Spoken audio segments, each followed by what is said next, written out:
pontos idő, pontos. Szevasztok mindenki, legyetek résen, minket hallottak a Rádió Bézsen. Most már délelőtt és nem délután, vegyed a témát és ne nézzél túl bután. A vakkerban lesznek hollandok hírek, az alapkoncepció bizony a hírek. Most lehet a kezedben kés villa olló, amitől padlózol a világra szóló. A pontos idő fontos.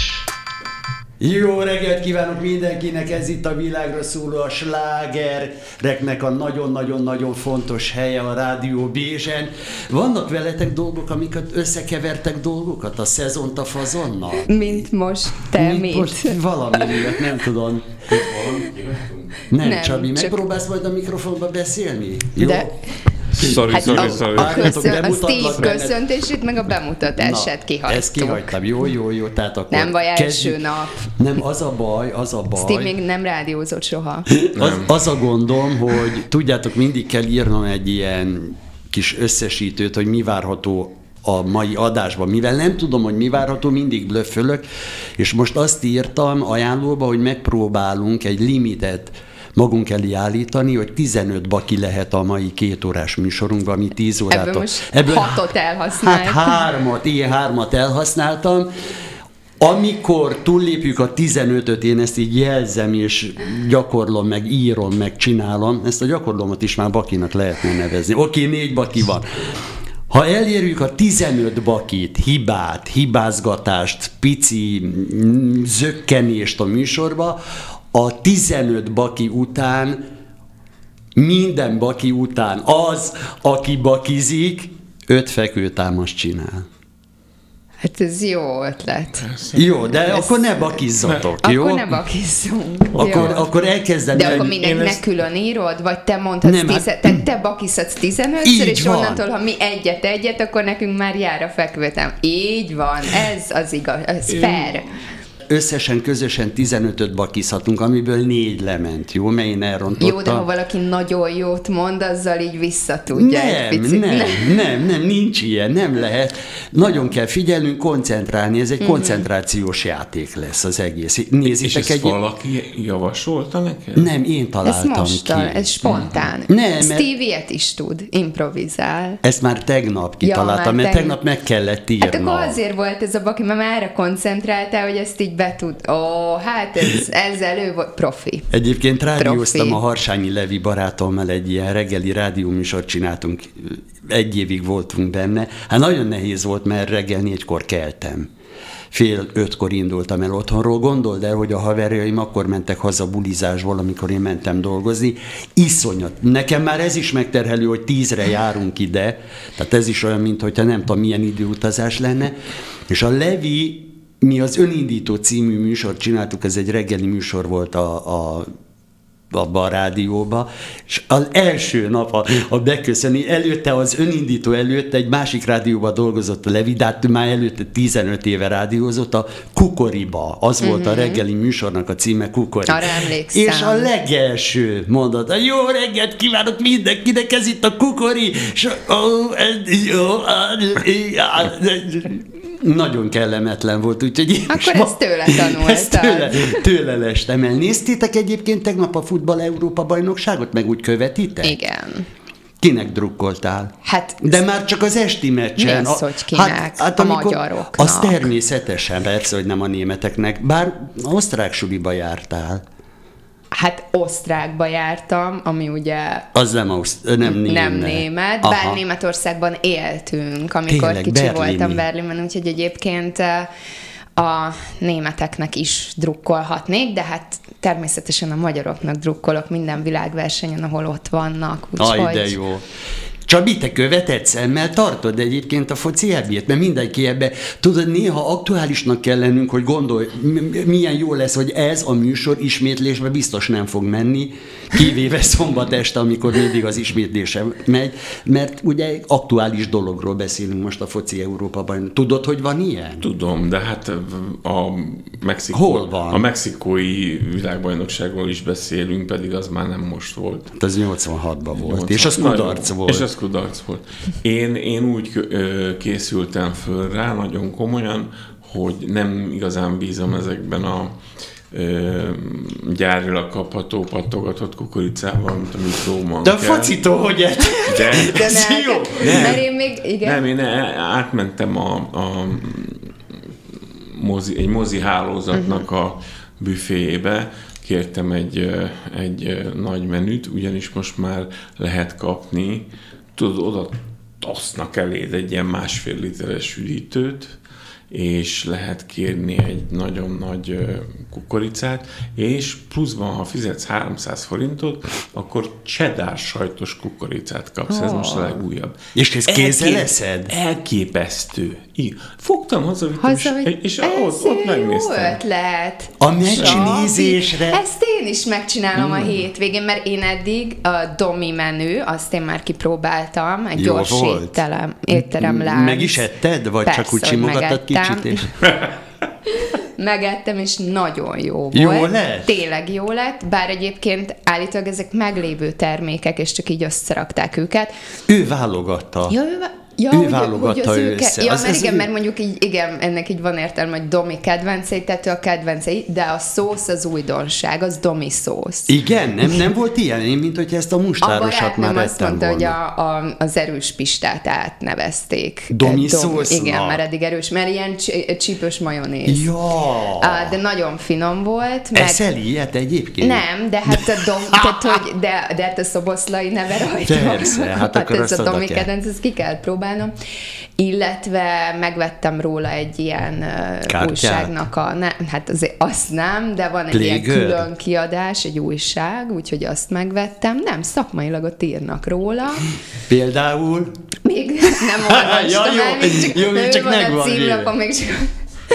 Úgyhogy az igen, és hát igen, nézem a meccseket, de egyébként nem csak őket, már nem csak a magyar meccseket nézem, azt egy nagyon nagy dolognak tartom, hogy gyerekkoromban emlékszem, tehát, hogy nem nagyon lehetett drukkolni ilyen világversenyen, vagy hát Európában, de most ott vagyunk. Én egyébként még, tehát a magyarok után, meg a portugáloknak drukkolok a Cristiano Ronaldo miatt. Nem lehet, hogy kicsit a külsőségre kremégy rá? Hogy nem, mert szerintem a Cristiano Ronaldo pont, hogy meg egyébként a Szoboszlai is, szerintem az, hogy ő hogy néz ki, az egy ráadás. Nem nincs összefüggésben, hanem az igazából egy plusz, tehát ő valóban egy nagyon-nagyon jó focista. De azért jobb nézegetni, mint a Mudricsot. Hát úgy ott minden stimmel. Igen. De... Hát ha bejönne az ajtón most, akkor kezet fognak veled, és azt mondaná, hát meg lehetne hívni, de jó, majd azt azért hallgatnák akkor néhányan. Hát akkor egyből. Hát de akkor a Cristiano Ronaldót is meghívhatnánk. Te portugálul beszélsz? Nem, de megtanulnám miatta. Ezen nem. Nem, és hogy ő is egy olyan sportteljesítményt tesz le az asztalra a mai napig, hogy szerintem lenyűgöző. Hát 39 éves már. Igen, tehát kicsit idős hozzád. De ezt egyébként, igen. Ezek az ilyen bújtatott bókok, nem tudod hirtelen. De a Ronaldónak. És megsértő, hogy örülj neki, figyelmen kívül hajt, kinek kívül szólt, de igen. Úgyhogy hajrá szurkoló, magyarok. Persze. Azért... A Hajdú-Pépista, bocsánat, hogy közbevágok, nagyon jól közvetít, mindig is jól közvetített, és én a bújtatott, burkolt, csak a viccről jutott eszembe, hogy mondtad, Baki volt, behúztam, 6-nál tartunk, arról jutott eszembe, hogy isteni volt a német mérkőzésen a Hajdú B, egy ilyen burkolt, gyönyörű, finom poén.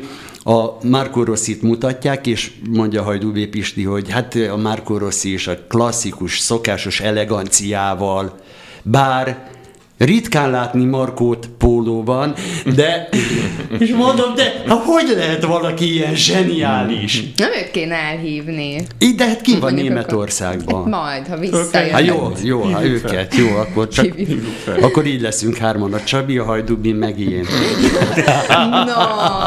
De bevállalnátok azt a rengeteg elégedetlen olvasói, hallgatói, nézői levelet, hogy hol a Janka, kérjük visszajön. Kapcsoljuk. Csabi, mondani akartál valamit, bocsánat. Ja, igen, én azt szeretem, hogy ahogy így mennek előre a dolgok a döntők felé, hogy így egyre jobban nő, ahogy a színészi teljesítményeiket hát mindenki előtt megrebegtetik, mert ott vannak ezek a nagy kamu esések, kamu lehúzások, igen. És azt szeretem, hogy az utóbbi időkben már lassítva is beadják. Hozzá se ért. Igen. De valaki már eleve lassítva esik el. Tehát az a szuper. Hát, hogy a nézők már rögtön, de már lehet, hogy nekik van ilyen néhányuknak ilyen színész kurzus. Hát az biztos. Hát ti kaptatok már színészetért sárga lapot? Én még soha. De úgy vágynék rá, hogy ott kritikában kiállítanak. Tudjátok, itt a Világra szólóban a Rádió Bézsen nagyon-nagyon odafigyelek és koncentrálok. Általában bulvár hírekkel szoktunk foglalkozni, nem mindig a hírek összetétele és a híreknek a minősége érdekel bennünket. Már a Steve minket? Nem, most akarlak. Ja, hogy ez egy most ilyen... akarlak, most egy kicsit... Ez a foci. Ez Bakinak. Ez Baki. Hát neked. Hát közös még. Különféle bulvár hírekkel foglalkozunk, de a híreknek a hátterét vizsgáljuk magunk által, hogy mi hogyan veszünk részt egy hasonló helyzetbe, és hogy ki vagyunk azok a mik. Hát természetesen mindig a hölgyet mutatom be először, Újvári Csaba. Szia, Csabi. Köszönöm. Ez nem Baki. Szépen. Szia. Sziasztok. Utána a fiatalabb hölgyet. Kopek Janka, szia Jankám! Sziasztok! Milyen érzés így reggel dolgozni? Te mint éjszakai pillangó. Nem veletek, ez felüdülés. De egyébként tényleg. De jó. Mert egyébként nem? Mert alig vártam. Színházba? Hát hogy? Hát színházban is 10-kor kezdünk próbálni, Na csak jó, ez azért komolyabb igénybevétel itt titeket. Ja. Hát meg egy próba színházban azért 10 óra, jó, 10 még akkor ígyunk egy kávét. De itt élőadás kezdődik, innen nem lehet. Tehát, hogy nem lehet hiányozni. Na, akkor a bulvár hír, amit találtam, hogy azt hitte a kislány, szörnyek vannak a szobájának a falában, valójában 60 000 méhecske volt bent, és az zümmögött, és a kislány mindig mondta a szüleinek, hogy anya, apa, képzeljétek, valami zümmög, szerintem kislány, maradjál már csendben, ne csináld, de mi bajod van, elvitték pszichiáterhez, pszichológushoz, kifizettek egy csomó pénzt, hogy hall valamit, persze az nincs, hogy gyógyszerezték utána a kislányt, ahogy kell, majd kiderült egy felújításnál, hogy 60 000 darab méh volt ott, hogy számolták meg, azt nem tudom. Gondolom, mint a tüntetéseken, hogyha 1 négyzetcentiméteren van. De nem, mert hogy ilyen védett állatok, és akkor hívtak méhészt, és akkor úgy ki kell bontani a falat, hogy szakszerűen ki lehessen őket onnan emelni. Méhész vagy egyébként? Nem, csak elolvastam a cikket, amit küldtél. Ja, hát úgy könnyű. Jó. Úgyhogy ott igen. De ebből a hírből engem tulajdonképpen az érdekel, hogy ti mitől féltetek gyerekkorotokban?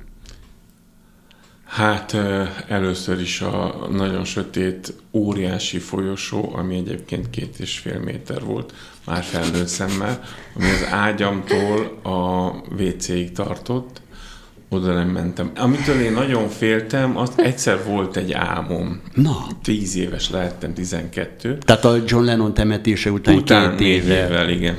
Bemegyek az iskolába, beülök az iskolapadba, és nem tudom, hogy most akkor tényleg egy krokodilt látok bejönni az osztályterembe, aki szó nélkül megeszi az osztályfőnökünket óra közben. Hát és először csak úgy néztük, tehát nem volt az, hogy menj már innen, csúnya krokodil, menj már. Mert utána jött a többi, és elkezdték enni az osztálytársaimat is. Kiálltam az ablakba, és lenéztem, és tényleg mint egy ilyen ütős horror thriller filmnek a vége, lent az utcán több mint az autók magasságában hömpögtek a krokodilok, és egyre magasabban. És akkor én ezt úgy oldottam meg, hogy akkor leugrottam. Fölébredtem. Jézusom, Csabi. Ez film is lehetne ebből. Igen, film. Csak utána az volt, hogy utána 2 évig úgy aludtam el, hogy meg kellett nézni, hogy van-e az ágy alatt Krokodil. Nem akartam átvenni a szót egyrészt, közben eszembe jutott, hogy most a Csabitól így átvettem. De nem, nagyon jó. Pont ahogy kezdett leülni a történet, nagyon jól érezted, átvetted. Mert hogy igen, mert ugye én meg gyerekkoromban is így gondolkoztam, hogy mitől féltem, és én a kígyóktól féltem nagyon, a mai napig, tehát az nagyon-nagyon, illetve... Hogy a kígyók! Nem volt. Húzogasson csak a dolgait. Annyira nem, de hogy igen, és a sötét. Hát igen, a sötét. Szóval ez a két klasszik dolog, azt hiszem, hogy most már egyébként sokkal több dolog miatt szorongok. Gyerekként nagyon sokkal lazább voltam amúgy. Sötétben hogy láttad a kígyót? Vagy akkor kitapogattad inkább? Hát nem, ott nem láttam, hanem akkor, hogy most inkább legyen sötét, és akkor nem látom, vagy akkor legyen világos, de akkor látom, akkor ugye félek tőle, szóval már kisgyerekként is ilyen gondolkozó voltam.